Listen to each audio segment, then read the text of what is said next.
This is the new 2024 Honda Accord, and it's the hybrid sport trim.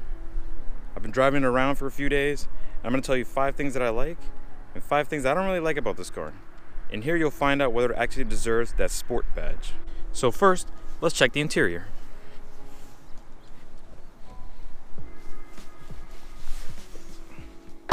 I love the way the car looks in here.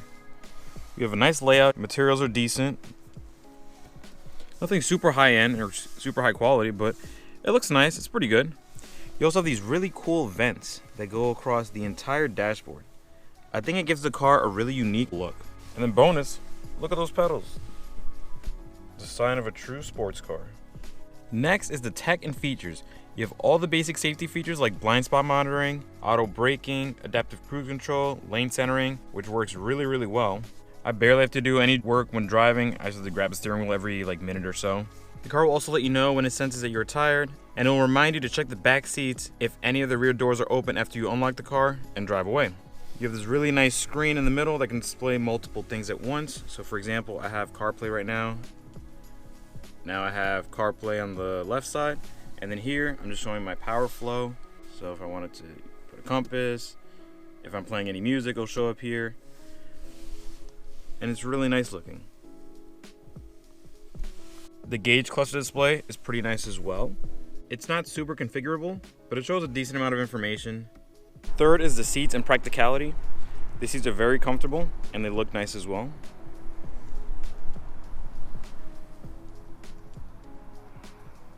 They don't have a crazy amount of bolstering here, but you're not gonna be pulling any crazy turns in these. Here I am in the back seats. The seat is where I would sit. I have so much room. It is extremely roomy back here. It's honestly quite ridiculous. I don't know how they were able to do that. I mean, the car does look pretty long from the outside, so I'm assuming they stretched it out to make more interior space. But yeah, this is great back here. The trunk is pretty big as well. You can fit a lot of stuff in here. And if you need additional storage, you can also go underneath the floors. You don't have a flat tire, you have a fix-a-flat, but you have, some cubbies here that you can put some stuff in. So fourth is the amazing fuel mileage. I'm more into sports cars, things that are faster and don't have great fuel mileage in general, but this is pretty nice. As you can see here, I have 497 miles of range, and I have a full tank of gas. And I filled up last night, and I drove maybe 30 miles since then. So the fact that I still have 497 is pretty damn good. I've been averaging like 36.2 because I've been a little heavy on my foot, but this is fantastic. Like, this is great for long drives. You're not gonna be at the pump all the time. And the last thing, it's a little gimmick, but I think it's pretty cool. In the gauge cluster, you have a picture of a little Honda Accord. So if I put it in drive, you see the view changes, and now the little Honda is ready to go. Put it back in park. As you can see, I hit the brakes, little brake lights turn on. If I turn on the daytime running lights, those lights turn on as well as the headlights. Turn signals too. So I don't know. I think it's pretty cool.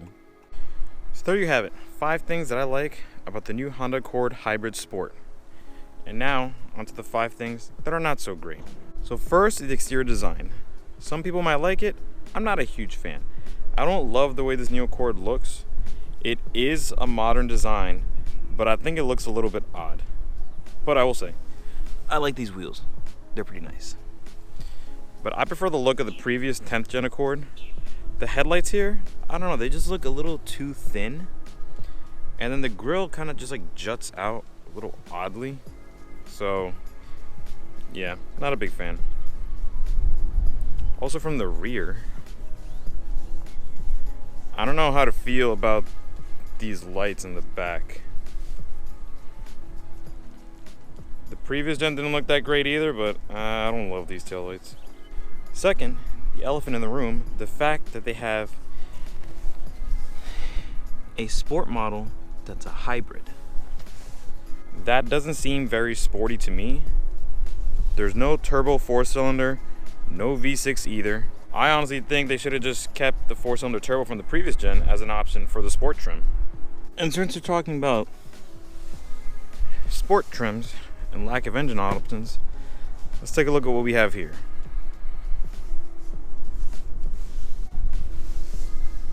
So here's the third thing I don't like.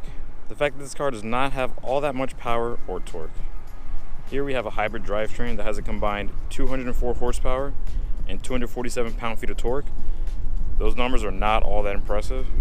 The previous gen sport trim with a 2-liter turbo made 252 horsepower and 273 pound-feet of torque. That's not too bad. In the 9th gen before that, when they had the V6, the sport trim made 278 horsepower and 252 pound-feet of torque. Also pretty decent. I had a 2000 Honda Accord with a 3-liter V6, and that made 200 horsepower and 195 pound-feet of torque. Back then, the Accord was a lot smaller, weighed less, so it still felt kind of peppy. The current gen is just too big, so it needs more power to feel quick. And I mean, it's not terribly slow, but the previous gen sport trims felt way quicker. I don't understand how Honda could settle for these power numbers in their supposed sport trim. Next is the fake engine noise that you get when you put the car in sport mode.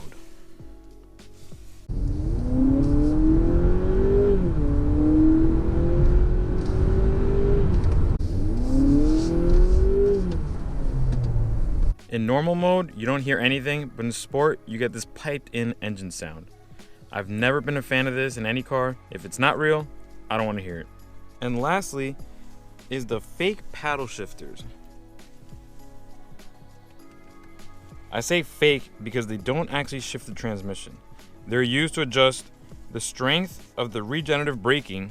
So for example, I'm in sport mode right now, and if I put the car in drive, it says D, M, and it has like some arrows. If I hit the left paddle shifter, negative, which normally would downshift when you're driving, you can see that that arrow gets bigger. And then here, there's a little arrow that shows when I let go of the gas, this is how much regenerative braking the car will be using. If I go to plus, you'll see that changes. I don't know about you, but if I have paddle shifters, I'd want them to make the driving experience a little bit more engaging and fun. Adjusting my regen is not fun. I guess it's a smart repurposing of the paddle shifters, but I think a simple toggle switch on the dash somewhere or in the center console would suffice. So what are your thoughts? Do you agree with me? Do you disagree? Leave a comment below, and if you enjoyed the video, leave a like. Anyone watching have a new Accord? I will say that the car handled and changed direction a lot better than I expected given what it is. And it's a great car for getting from point A to B in a moderately brisk pace while being efficient and comfortable. To be honest, if this was just a regular hybrid trim, I think it would be great. Or they should just keep the hybrid sport name but make it designated sport trim that actually has more power and torque. I think that would have been great. But for being the sportiest version of the current Accord, I just think it's lacking. But anyway, see you in the next one.